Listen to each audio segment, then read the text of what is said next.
going to read a speech that I've written. Okay. Through many challenges, through many hard times, they stand alone. They cry, and they cry so loud, but no one takes the time to worry, no one takes the time to realize, to try and understand, but everyone turns their head.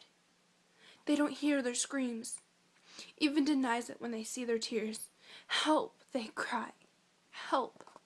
But again, you don't listen. You hang around with the cool kids.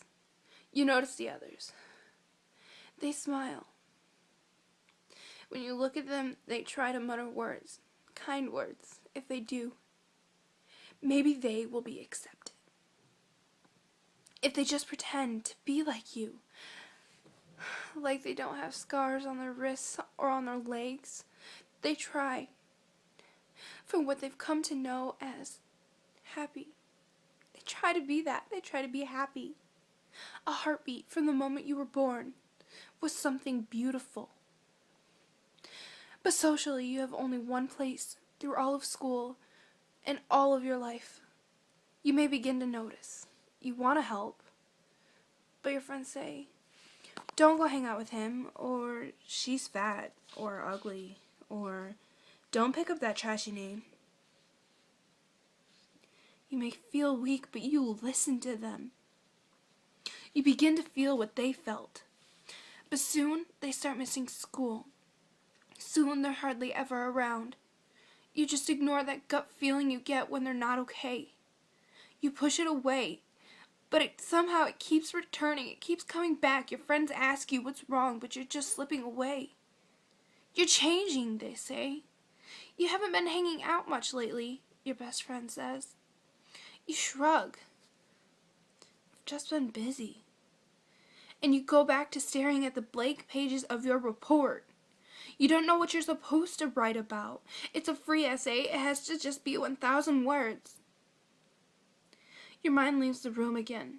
After looking at the empty chair, you wonder what's going on. It's hard not to assume the worst when you think of all the signs you missed. Your heart sinks. Missing all of the scars. How they were always so quiet. You can't take it anymore. You just run out of the room. Everyone is watching you.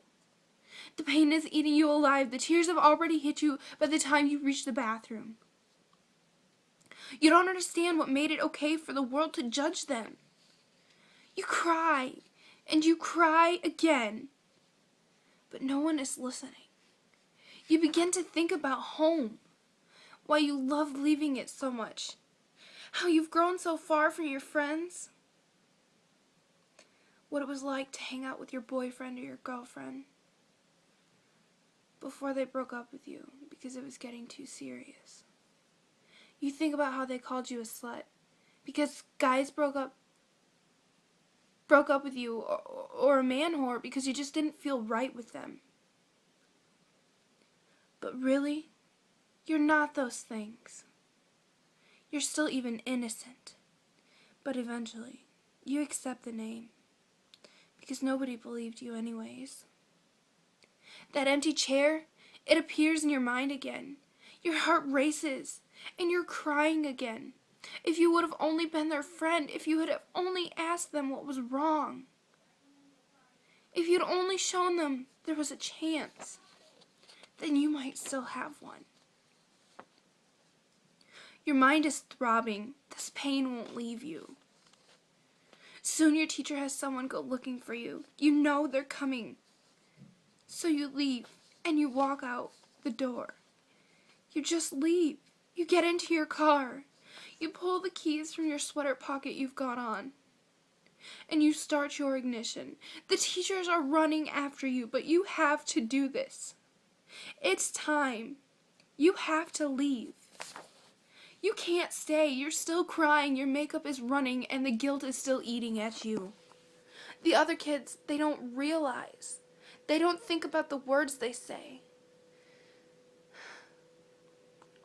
They build themselves up to make you small. They call you a slut, and they abuse you in ways that aren't considered abuse. Your soul has always been a mess. It has always been different from everyone else's.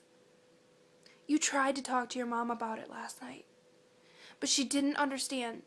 She just tried to tell you that everything was gonna be all right. You missed school for days. Your heart is pounding. Lifelessly. You're drowning. And no one is listening. They are all just bystanders, but the pain you feel is overwhelming. Your heart beats so fast you're finally home. No one is home. It's just you. You run upstairs, you pull your sweater sleeve up and throw yourself onto your bed. You feel the hate, you feel the pain, and you look at your raw wrists. And the old ones, and the new ones. You lost count a few months back. You hate yourself.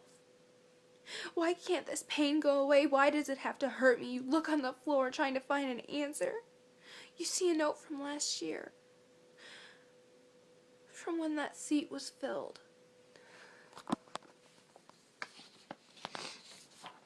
I've been wanting to tell you for a while now. I couldn't really find the words to say. But when you hold my hand, you make all of the bad things go away. Forever yours. But you never got to give them that note. You rip it. You can't take it anymore. For so long you've wondered what it would be like if you were never here. Is there a heaven out there? For the ones that can't survive Earth? Are there people like us? Like me? It's just so hard. I can't do it anymore. So you find that old blade. You find it. You reach for it. You press down and you take a deep breath. I'm only making things better. They don't want me here anymore. You cut farther and deeper than you've ever cut before. The blood flows out of them. It just keeps flowing. It keeps coming. You don't try stopping it. You know this is what everyone wants. You can't make them happy anymore, so you cut again.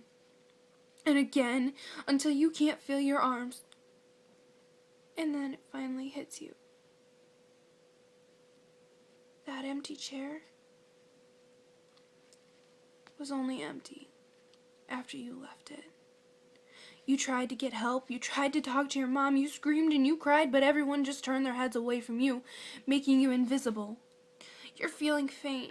You try to steady your hands long enough to grab the pen. Mom, I'm so sorry. I wanted to be a better example for little Emily.